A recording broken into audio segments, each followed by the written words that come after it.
It's lights out, everybody, and welcome back to the Low Downforce podcast, the Forefront Formula One podcast. I am so excited to be back. We had an absolute whirlwind of a time down in Brazil. I say of a time. We weren't actually down there, but we watched along all weekend. That sounds like you flew down. No, I wish. I think Sao now, Paulo. I mean, we'll get into it, but I think Interlagos is now on my bucket list of tracks 100%. I'd like to go see a race. Also, It looks that awesome. city just looked beautiful. I would love to go. I guess the only risk is you just go into a grandstand and just get torrentially downpoured on. So I guess that's the trade-off. That's a risk I'm willing to take. It seems absolutely awesome. You hear J9 there. You hear Josh a little bit sneaking in there. It is just the three of us. We are missing Matt tonight, which is a huge bummer because we were just talking when I got on the call. This might be the most excited I've been to record an episode. Yeah, maybe I'm a little biased. I'm a McLaren fan, specifically a Lando Norris fan. We'll get into all of that. But, oh my goodness, so much to talk about, so much to enjoy as a viewer, as a neutral fan. This was, in my opinion, Formula One at its best. But we don't just give opinions. We give a little bit of a quantification there right off the bat. Josh, I'm coming to you first. We rate it 0 to 10, whatever scale you want, but typically 0 to 10. How are you rating the Sao Paulo Grand Prix? So there is 100% correlation between my race rating and Ferrari's performance.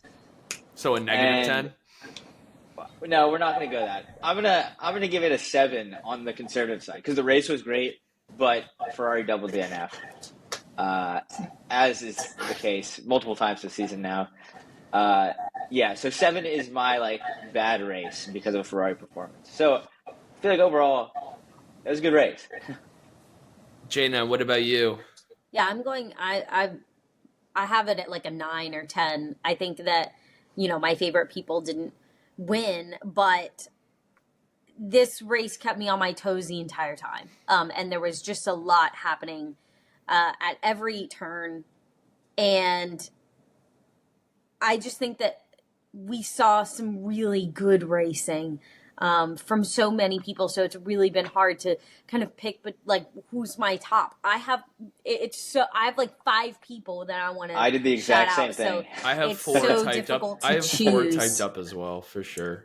It was so difficult, and we had really good qualifying, really good sprint, really good qualifying for race, and then a really good race as well. It was just you never knew what was going to happen.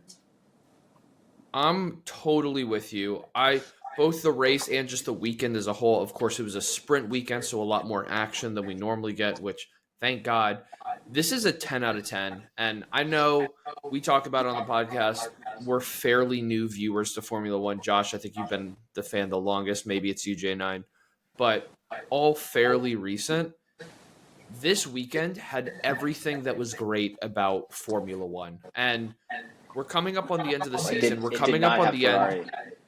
That is a great thing in Formula maybe it's One. Ferrari heritage a little bit at the same time. But we're coming up at the end of this season, which means we're coming up at the end of this championship. And so it's still yet to be seen how critical this weekend was and is for this season. But already, like J9 said, there's so many amazing things to talk about. Everything about this weekend is why Formula One is an awesome sport. Why, if you're just getting into it, watch this over and over. It is so freaking cool. Yeah, I could keep going on and on, but we're going to keep it moving. Obviously, it's a sprint weekend. J9, you have a little bit of the recap for us. Yeah, absolutely. And I just think that this was one of the craziest sprints that we've seen, and really goes to show you that anything can happen in a race, and it's not just back-to-back weeks or back-to-back races of the same thing. So we started out with qualifying. We had a pretty solid qualifying. It wasn't super crazy, but we had a lot of weather impact right at the beginning, as you were mentioning, Ben, torrential downpours. So obviously that played a huge factor in how qualifying actually went. So not surprising to anybody, Lando wound up pole position for the sprint. He did really, really well. But even he said the car's not driving like it normally is because of everything going on. You had Kimi coming in second and Piastri at third. We really saw Mercedes start out strong here. Russell was, I believe, right behind him. So we had Mercedes doing well. We had McLaren doing well. Verstappen came in at, I believe, sixth in qualifying for sprint. So that was really surprising. But everyone was having some sort of issues that really kind of like progressed throughout the week, right? So once we got to sprint, holy shit. Coming out of a turn, right, Piastri crashes, which was shocking, unexpected. No one thought it was going to happen. He hit a barrier after turn 3. So multiple drivers crashed at that same corner too. Piastri, then Franco Colapinto, and Nico Hülkenberg. So all of them DNF'd. And I think it's even better than just saying like, oh, they all crashed on that corner. There's literally a continuous shot. They all crashed on that corner on the same lap, like 10 seconds apart. Same deal, 3 cars. Crazy. So that prompted a red flag, which really just kind of just started this vibe of like craziness, going into the race. But ending it, you still had nothing really major happen except for those crashes. Everyone else, like there weren't major overtakes or anything. So you had Norris first, then Kimi, then Russell moved into that third position. Verstappen finished 4th, and Leclerc finished 5th. So those were our top 5 from the sprint. Pretty solid points. The pretty much only positive thing that Ferrari did for the entire weekend. So sorry, Josh, and I'm very sad for Lewis as well. Horrible. But I think overall it was kind of disappointing because obviously I didn't want Lando to get first. I wanted Verstappen to get first. So he really lost out on some major points, and we really saw Lando just hit it big. And that really prompted him to just go into qualifying for the race guns a-blazing. I do want to. There's one other. I'm going to bring it up just because it's one of my tops. I get to talk about it a little earlier so I can squeeze another one in later. But the one crash you missed is both one of the scariest parts of F1 and, to me, somebody who's in engineering, one of the coolest parts of Formula One. So a little ambitious, Gabriel Bortoleto, the first time in his home race, the first time in front of his home crowd, goes for a move at the end of the start-finish straight on the last lap on Alex Albon, I believe. And slippery track, it had rained a ton, it was still damp off the racing line. He leaves his DRS open, and I mean, words aren't going to describe this. I highly recommend you look it up, especially now that we know he was perfectly uninjured. But he spins out at 207 miles an hour. He hits first the inside wall at 34G. So 1G for all you new newbies, you physics newbies, that is the force of gravity. So you hear about fighter pilots hitting 6, 7, 8Gs. And that's a little more sustained than these instantaneous crashes. But he hits the first wall at 34G, which is ridiculous. Spins and catches air going back across the track and hits the other wall at 57G. These numbers, like, they would kill mortal people. Like, these drivers they're so fit. We talk about how physical this sport is. The engineering, though, the safety of these cars. This car got absolutely destroyed. Crazy. We saw the steering column completely obliterated in the second impact. I mean, smoke coming off this car, debris everywhere.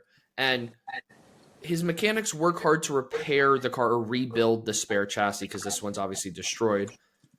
And they don't get it quite done in time. But at the end of qualifying, 3 hours later, we see Gabriel Bortoleto in the car. And so even though he doesn't set a time in the Grand Prix qualifying, like, these numbers don't make any sense. And it's not just, oh, he didn't die from this crash. It's, oh, he was uninjured, checked out at a local medical center, was fine, was back in the car 3 hours later. It's both ridiculous and phenomenal. Because, I mean, Josh and I, we try and save it all for the pod. We were chatting a little bit over the weekend. the thing that we don't fully grasp, we fully understand being new fans is 10 years ago, that crash kills Gabriel Bortoleto. We've talked about 100%. we've talked about like the introduction of the halo in the late 2010s that protects the driver's head. We've talked about, everybody wants the cars to be smaller now because it's better racing, it's easier for overtaking. Part of the reason the cars are so big is because the crash structure is such a key part of Formula One. Yeah. Again, glad we're living in the day we're in, because literally a decade ago, Gabriel Bortoleto probably dies in that crash. I wouldn't even say a decade. Like we had there was a crash not too long ago, just a few years ago. Yeah, I mean it really is. On one hand, I say go watch it again because we know that he's fine, but it's insane to see what happened. And then again, not that he's alive, but he's perfectly fine. It's one of the coolest pieces of engineering to survive a crash at over 200 miles an hour like that. Seriously impressed. Shout out all the F1 engineers. Holy cow. How, from like a physics standpoint, if I'm driving on the highway, let's say 80, and I crash, or I'm at a light, I go and I get T-boned by a semi, how many G's is that compared to what he just went through? I'm not certain. So talking away from the crash, but just like driving on the road, you take a turn a little too quickly at 40 miles an hour. I see Josh is looking it up, so hopefully he'll get me a number in just a second. Yeah. But when you're driving on the road normally, you're not experiencing a G of force in almost any situation. If you get in a sports car, if you're taking turns a little tighter than you should, a little faster than you should, you might get a little bit over a G. Obviously, sudden deceleration, like a crash at highway speeds, is probably, if I were to guess, a couple G, maybe a few.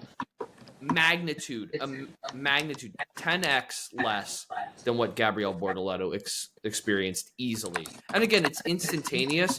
I'm not going to bore everybody with the physics lessons about it, but normal people who aren't trained, you hear people talk about Formula One drivers' necks and how strong they have to be because they're experiencing 5-6G in some of the tightest turns on the grid. Again, an order of magnitude higher, this would kill most people without the incredible engineering, without the incredible strength of these drivers. What'd you say Gabby's max Gs were? 57G. Okay, so according to AI, that's my disclaimer. Like a rear end collision where you're both going the same direction would be like 20 to 50 Gs as the peak. That's what the semi truck though. High speed head on would be between 60 and 120 Gs. Oh, okay. So that'd kill you. Yeah, it says fatal crashes often exceed 100 Gs. T-bones are 40 to 80. Extremely dangerous. Human tolerance is roughly 50 Gs laterally without injury. So Gabby was like right on the edge of that. To be clear, those Gs are like humans are not meant to experience that. Like I know we're talking about crashes and stuff like that, but it's. And also, if you think about a regular car, like the seatbelt will grab you in, but like in an F1 car, but it's also going to damage you. Yeah, in an F1 car, they are strapped in. They don't have airbags. It's all very different, built into the car.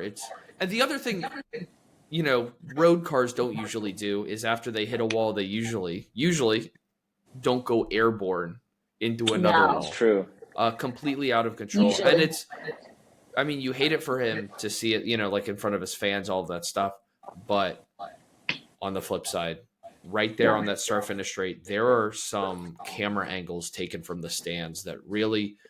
Formula One, the one thing it struggles with is to capture these cars, you need moving shots, you need moving video images, and it makes the cars look slower. You get some of these videos from the stands, and it fully captures how fast, again, 207 miles an hour when he first strikes the wall. Again, absolutely nuts. But like I said, so many great things of F1, the safety, the engineering, the technology in this sport makes it what it is. It's the reason that these guys are gladiators and daredevils is because they can push like crazy to ridiculous speeds. And if something goes wrong, more likely than not nowadays, finally, they're okay. One of the downsides, though, of a sprint weekend and crashing in a sprint is that they weren't able to get the car ready for qualifying. So only Yeah. 19 cars were in qualifying. But I feel like qualifying in itself, Ben, we watched it together, was crazy. You have Max Verstappen out in Q1 for the first time in his career. Lewis Hamilton out in Q2, which the Ferrari's been up and down all year. And then the front row is Lando and Kimi, who Kimi was on it all weekend. He was just getting second every session, it felt like. And then Charles 3, Piastri 4, and those 2, 3, 4, that causes an incident later. Question, because normally we make the joke, George Russell does nothing P3. Is Kimi Antonelli now that does a lot of things P2? Is he a P2 merchant now? It depends on the sulfur dioxide contents of the country. Titanium. Hey, wow, sorry. Hey, if we're talking Whoa. chemicals. Yeah, there's a Actually, wild. I would not like to talk chemicals. Jaina, do you know about this crazy conspiracy that No. some Formula One Sorry. fans have mapped out, that because Kimi Antonelli did really poorly in Europe, he had a good start to the season, really rough in the middle, getting better again. People are starting to find the correlation. Of course, correlation does not equal causation, but a correlation that Kimi Antonelli does Sometimes better. it does. Sometimes. Maybe this time. Kimi Not Antonelli this does time. better at races in countries where titanium dioxide has not been banned as a food additive. And since most of Europe has banned titanium dioxide Who as a knows food that? additive, Who figures that I don't out? even know who comes up with it. How many hours do they have Obviously, there can't free possibly be to a relation. figuring But this out? the data point, the side-by-side graphs of his average performance in countries that have banned it and countries that haven't, it is quite a split. Okay. What? Well, has the U.S.? How we did don't he do in ban Miami? Probably stuff. Come not. How did he do in on. Austin? Come We on. don't ban food shit here, so it's fine. Anyways, we go from our qualifying into the race. Yeah. Josh. Yeah, so with the race recap, it goes from bad to worse for Gabriel Bortoleto because he crashes on the No. opening lap. He's out So again sad. at his So home race. sad. Maybe the worst start to a home race. Kimi was really bad in the To a Italian home Grand race, Prix. maybe, yeah. Look it up a but- little bit. There's a little bit of a curse for Brazilians in their first home race, all the way up to Interesting. Ayrton Senna. Ayrton Senna did not finish his first Brazilian or Sao Paulo Grand Prix. I don't remember what it was called at the time. But yeah, so that's unfortunate for him. On the safety car comes out. On the restart, Kimi is second behind Lando. He gets a slow start. Piastri comes flying up the inside. Charles Leclerc is on the outside, 3 wide. Oscar locks up, hits Kimi. Kimi spins into Charles. I was so Kimi fucking moves along. pissed. Oscar moves along. Charles is taken out as just an innocent Loses a bystander on the tire. outside. Yeah, Fucking Piastri. his race is done. I think Yeah. it was a stupid ass move. He's like, Piastri- you didn't leave me enough space. What? Fucking shut the fuck up. Okay? I Charles think Leclerc You're not did say supposed to be it was taking those overtakes. Charles Leclerc said it was partially Antonelli also, but Piastri give did a end fuck. up getting a 10-second penalty for causing the collision. J9's going You up, but I think give a we. fuck what Leclerc thinks? I mean, we've talked about it a lot. I think this is a perfect example of. We've talked about it a lot of times of you don't win championships off of luck. You put yourself in the position, and this is the type of situation where Oscar Piastri, already DNFing in the sprint, losing points to Lando, feels like this is his best chance because of his poor qualifying to claw it all back. This He is maybe spoken like makes a such a move. Lando fan. He got the penalty, didn't he? Didn't he? But the whole thing, right, is like if Oscar qualifies better, or if Oscar doesn't do as poorly in the Sure. sprint, he's not in a position where he has to take a risky move like that.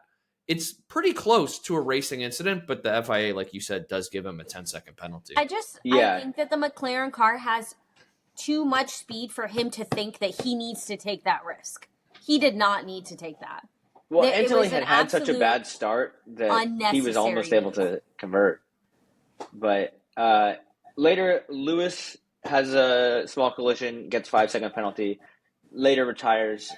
He was at the back of the pack like all day. Sad. Well, Abysmal day for Ferrari. The car was damaged underneath. Yeah, Yeah. a lot of damage. You could see him sliding around a bunch. Bad. And then Yuki had I'm pretty sure the reason that he like stayed in the race so long is just so that they could be given the penalty so that he could serve it before retiring, so he doesn't have to serve it in Las Vegas. I think that's part of why he was even out there as long as he was. And then Yuki had a 10-second penalty for causing a collision, and then got another 10-second penalty for incorrectly serving the 10-second penalty the first time. That was so fucking funny. I don't know if you saw. I'm I sorry. don't know if you saw the clip, but one of the pit stop mechanics, one of the tire guys, it was so.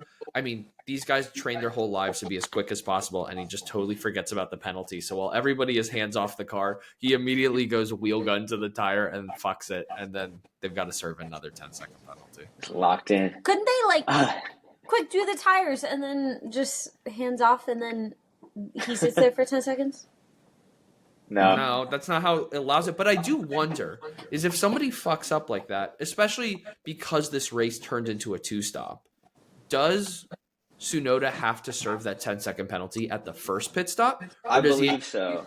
Because I was going to say, if not, if you see that somebody messed up, just do a quick pit then and have him serve the 10-second penalty later. I think not you that have it to mattered, because I think for Yuki's race. No. I think there was a loophole at some point or something like that where, let's say you're way in the lead, you get a penalty early on, you just build up a huge gap, and then you just serve it on the last lap, like right at the end, and you would still be in first, and the penalty wouldn't cause you any harm. So yeah, I think that's why it's set that way. But anyways, in the points, Lando got the win. Kimi with a great race finished second. Max Verstappen started in the pit lane, finished third on the podium. He is just unreal. He's the best. George Russell finished fourth after holding off Oscar Piastri behind him in fifth. Ollie Behrman with another great race in sixth. Liam Lawson seventh. Isaac Hadjar eighth. Double points for Racing Bulls. Hulkenberg ninth. Pierre Gasly 10th. And like we said, Lewis, Charles, and Bortoleto did not finish. Horrible for Ferrari. Just overall garbage. Certainly a mess. But, I mean, it took all those sidebars, all of that just to get through both of these race recaps. It goes to show how much chaos, how many storylines there certainly were. But time to get into our track takes, our biggest storylines of this weekend, of the remainder of the season, of the championship. What have you, J9? I'm jumping to you first. After watching the Sao Paulo Grand Prix, what is your track take? There are going to be so many people, because I think after this race, it's like pretty clear that Lando's going to be winning the Drivers' Championship. I just that's supposed to dictate the best driver of the year. And I just don't think he's the best driver of the year. Looking at Verstappen and looking at how he drives and what he's able to do given what he has, absolutely ridiculous. I don't think Lando could have done what Verstappen did. That was just pure mastery of a sport. And I just, I will give props to Lando. He is an absolutely wonderful, fantastic driver. This is being recorded, sadly. We're clipping that. Don't worry. But it's Verstappen all day long right now. I mean, so I would also argue That's it's Hamilton, but from a historical standpoint, sadly. But right now, this he's been season, bad this year. Come on, Verstappen is truly the best driver. And I don't think that the Drivers' Championship really shows that. So that's my track take of we're going to see Lando win, but it really is Max. I'm going to yellow flag that because I think there's a lot of recency bias there. I'm going to yellow flag you.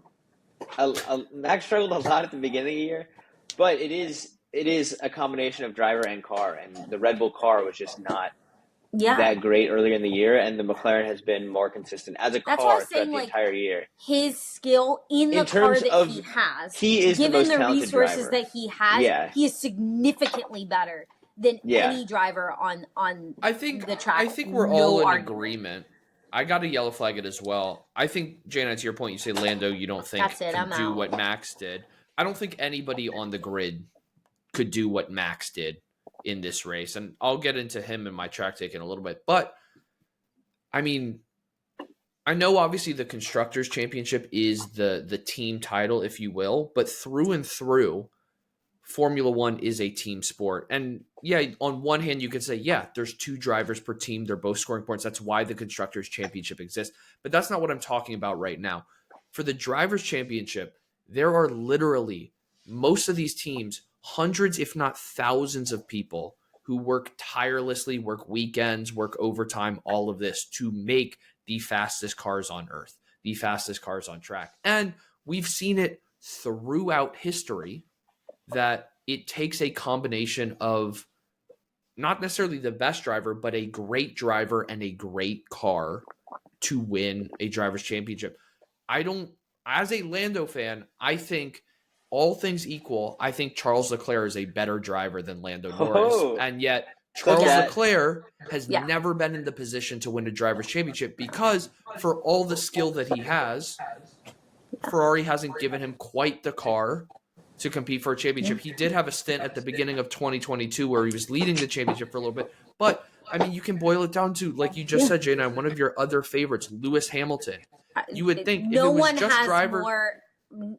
it was just driver skill alone, Lewis Hamilton would be having a great year at Ferrari. But it's not the case. But it's why we see Max plus his incredible car at Red Bull 2023 was literally the most dominant year in Formula One history. When you do have the best driver and the best car and not just a great driver and a great car, record shatter, history is made, but you need both of those in combo. I mean, we can talk about more of this later. The reason I yellow flag it, not all the way counter you, is I do think that maybe it took all season, but at least from these last couple weekends, is Lando is finally starting to put in the performances that don't make him the best driver, but at least make him more worthy of this championship. So I'll give that credit there. But staying on the line of Max Verstappen, Josh, you mentioned recency bias. I'm sure you're going to debunk this as also recency bias.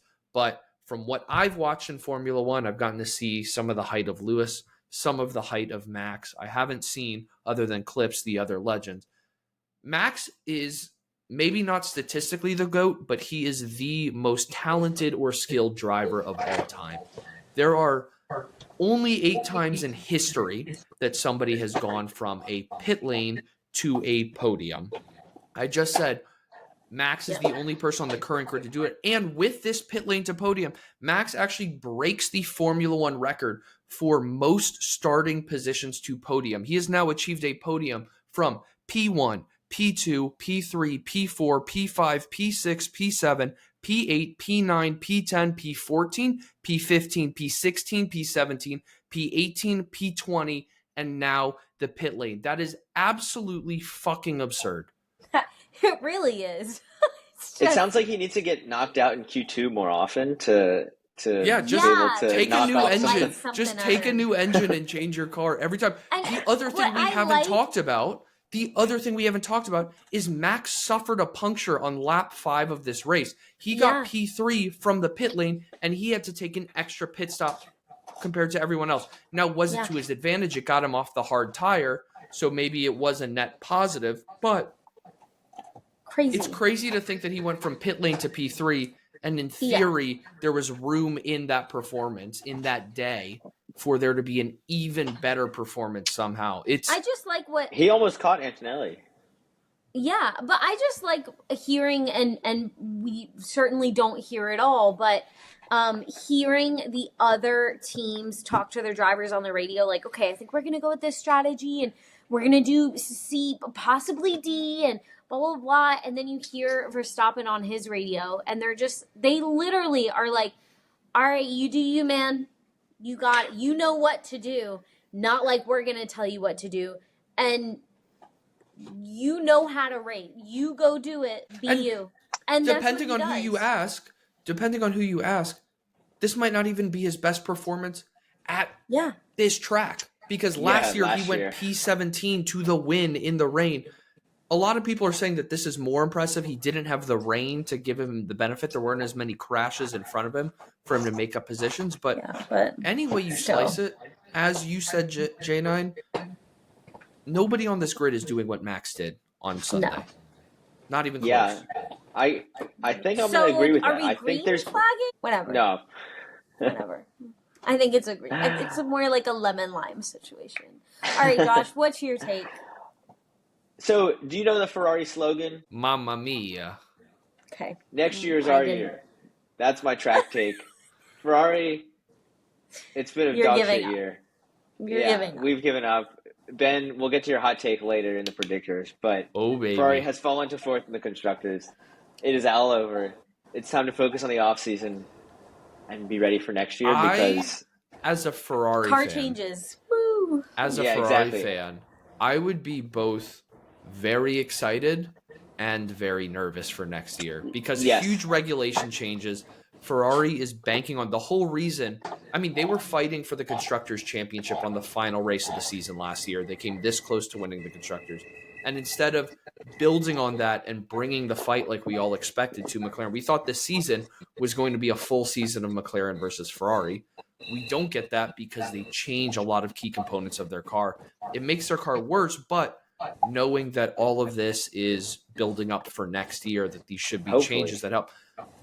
You gambled away this year, hoping that next year and the next regulations are going to be good for Ferrari. If we get to next year and Ferrari gambled away this year and then turn up mediocre next year, there are going to be Charles is gone. Lewis Charles is might gone. leave. Lewis might retire. I'm Fred's sure Fred gone. Vasseur, the team principal, is gone. Yeah. I imagine Yeah, there will be Restart. sweeping changes at Ferrari. Switch next the year team doesn't pan colors out. to like red or to not red. To red. Anything but red. Yeah. You gotta abandon the whole team at that point. I mean, It's not looking I good will this say it's really going to come down to, does Ferrari make an engine as good or better than Mercedes? A lot of Yeah. customer teams, McLaren included, use Mercedes engine. But if they do, then people will remember the wins next year, the championship, more than the And then flop we're gonna this have year. a Lewis But Hamilton 8th title, Charles Leclerc back to back titles. we shall see. Hopefully, Ferrari can give them a But it championship won't happen. car. But next year's our year. You heard. Trademark that. I'm pretty sure it's already trademarked by Yeah, for many, sure. many Ferrari Dallas fans. Cowboys. But it's time to cap off what an incredible weekend with our tops and our flops. We've talked about the great things. We've talked about some of the bad things, but we gotta knock some people down. But first, we gotta raise some people up. It is time for our tops of the weekend. Josh, I'm bouncing straight back to you. Who was your top performer, top team, top driver, top moment? What you got? I'm going to go Kimi Antonelli. He got a little bit lucky that Charles Leclerc bounced him back onto the track after Piastri bumped into him, but he had an incredible weekend. Like we said earlier, got a ton of points. This was easily his best race weekend of the year. I'm a little bit bummed because we had seen his only career podium in Canada, and now he has surpassed his P3 in Canada. See, I feel better though because True. he's showing signs. If he winds up becoming a true. champion, then we saw his first podium ever in That's Formula true. One, which would be quite a spectacle. And yeah, I mean, he was better than George Russell all weekend, who I feel like George has been all season very consistent, very good. And going to next year, Kimi could challenge him to be Mercedes' #1 driver. When this year he's kind of been getting the reins all year. But if he strings together more performances like this, it'll be fun to watch. I was gonna say, where are they? I'm looking now. Russell has, I mean, he's been significantly better this year at 276 points, but Kimi, for being a rookie, he's at 122. Like, that's really impressive for his first year. He's at number 7 overall. I think that he could is- pass Lewis. people were He could doing the easily pass math Lewis. that in the new points system of the last 10, 12 years, he is the most points ever by a rookie. If you adjust past rookies, I believe he is still the third in modern times, the third highest scoring rookie of all time, behind Fernando Alonso and Lewis Hamilton. Good company to be in. Great company. Yeah. So that's a great top, and I feel like we've already talked about my top of being Verstappen, so I won't repeat everything we talked about, but he definitely got my spot. I would say I'm going to do a little bit of the same, and then I'll bounce to something different. But I just said generally, especially if Lando winds up winning the championship, I'm crossing my fingers. I really hope so. Boo. This will, and again, I keep going back to how amazing this weekend is. This might be one of the happiest podiums you see because you have Lando with his most dominant weekend in his Formula One career, potentially a championship defining one. As you mentioned, Josh, Kimi Antonelli, his highest ever finish in Formula One thus far. And J9, to your point about Max Verstappen, the only person on the grid who could have done what he did. He did not wake up Sunday morning thinking he was going to podium starting in the pit lane, but he did. But Actually, I think he probably did. if somebody were to believe it, it certainly would be Knowing him. Max. But one other. Oh, sorry, you go. No, I'm going to change subject a little quick. But one other top I got to shout out because everybody in the sport, all these teams, all these drivers have different goals. Pierre Gasly scored in both the sprint and the Grand Prix. Now, be it was 1 point each, but Alpine has literally not scored points in months. And so it's not just that, oh, this wasn't a rainy race like last year where he gets on the podium because half the grid crashes out, all of this chaos. But Gasly he qualifies, he makes it into Q3 for the Grand Prix, and he was actually overtaking people on track, something we never thought we'd see the Alpine do again. So not just getting points, but actually being competitive and in the mix. He deserved the points this weekend for the first time in a long time. So shout out him in a very, very bleak season. Again, Brazil seems to be a highlight for Alpine.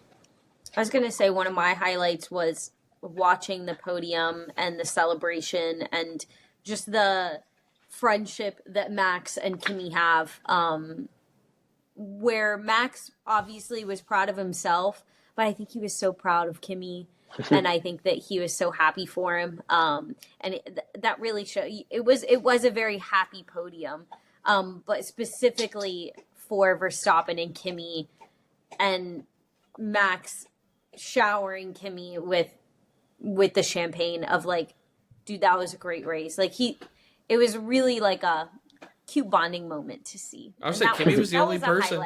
Kimi was the only person who could stop Max on track. But it also, I think, proves that all of the drama we get fed online and through Drive to Survive, these drivers don't hate each other as much, except for maybe Pierre Gasly and Esteban Ocon, maybe, and everybody and Lance Stroll, maybe.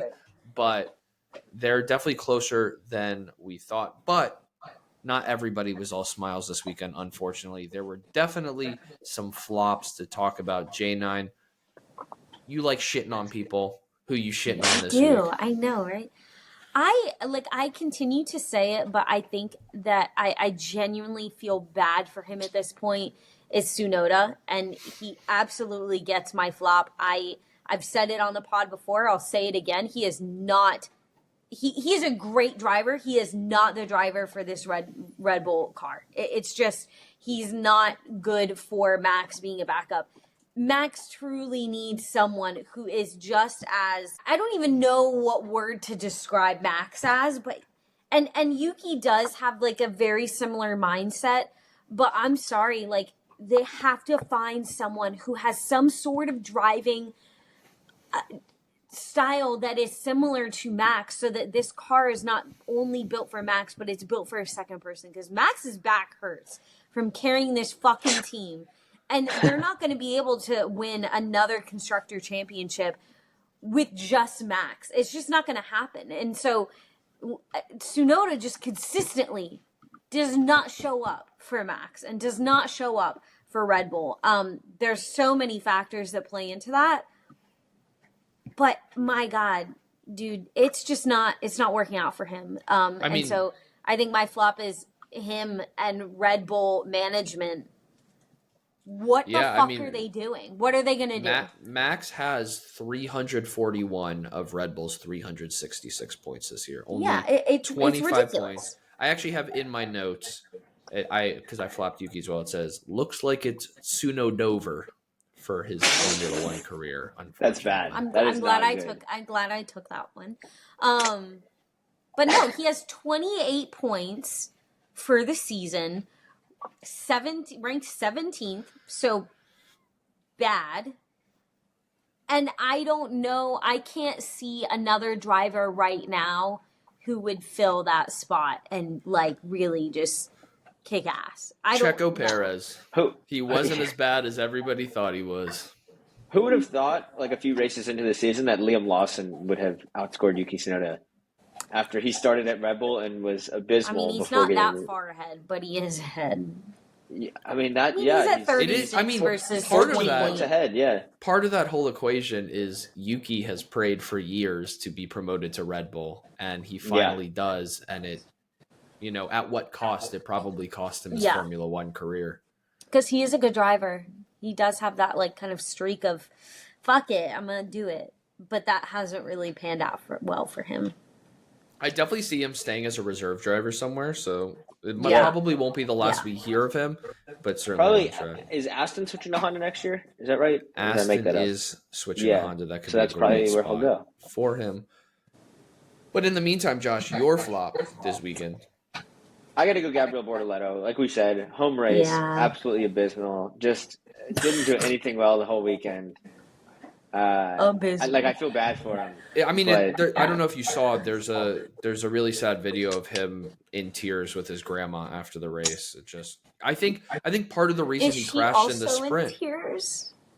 We see the back of her, so we don't know. But I mean, I just think now that I wanna the whole cry. crash we talked about in the sprint, I think, is him being a little overambitious to put on Yeah. a show in front of his fans, which it's unfortunate. We but all would. We all would. But Yeah. there's been a lot of Brazilians who have struggled in their home race and then gone on to win it. So, I mean, I think all of us would agree that Bortoleto has had an absolute success of a first season, so we Great know he'll year. bounce back. But I've got to flop. I'll spare Josh the damage. I've got Ferrari in my notes. But I'm going to I did flop too. Oscar Piastri. Yeah. Especially, I mean, this is... Fuck you, bro. He's done. But I'll get to it at the end of this, but not for all the reasons. There's a hilarious reason as to why Oscar is getting flopped, but he does DNF in the sprint. He actually moves backwards from P4 to P5 in the Grand Prix. He loses 23 points to Lando Norris. Lando Norris almost an entire race victory ahead now, 24 points ahead in the championship, which is Lando's largest lead all season, and there's only 3 weekends to go. It's tough. And I said to Josh over the weekend, just in quick briefly, but I thought the worst thing for Oscar crashing in the sprint had nothing to do with losing the points in the sprint, but entirely that he's gone 5 races now without a podium, and a crash is not going to help his confidence. On the other side of the garage, Lando is driving the best he ever has in his career. Lando has P1'd the last 7 sessions in a row, practices, qualifyings, races, sprints, all of that.